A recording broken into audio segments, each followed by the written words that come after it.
সিঙ্গাপুরের একটি স্কুলের প্রিন্সিপাল পরীক্ষার আগে অভিভাবকের নিকট একটি চিঠি লিখেছিলেন। চিঠিটির বাংলা অনুবাদ ছিল এরকম: প্রিয় অভিভাবক, কয়েকদিন পরেই আপনার সন্তানের পরীক্ষা শুরু হবে।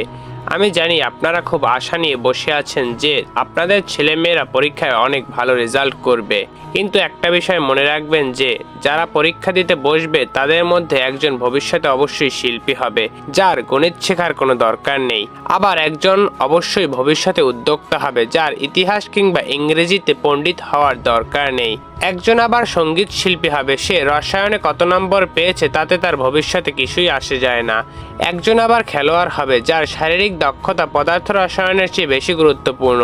যদি আপনার ছেলে বা মেয়ে পরীক্ষায় ভালো নাম্বার পায় তাহলে সেটা খুবই ভালো কথা, কিন্তু যদি সে না পায় তাহলে প্লিজ ওদের উপর বিশ্বাস ও সম্মানটুকু কেড়ে নেবেন না, বরং তাদের বুঝিয়ে বলবেন তারা যেন পরীক্ষার নাম্বার নিয়ে খুব বেশি মাথা না ঘামায়। এটা তো একটা পরীক্ষা ছাড়া আর কিছুই নয়, তাদের জীবনে আরো বড় কিছু করতে হবে। প্লিজ এই কাজটি করুন। যখন এটা করবেন তখন দেখবেন সে একদিন গোটা পৃথিবীকে জয় করবে। একটি পরীক্ষা বা একটি পরীক্ষায় কম নম্বর কখনো আপনার সন্তানের স্বপ্ন বা মেধা কেড়ে নিতে পারে না।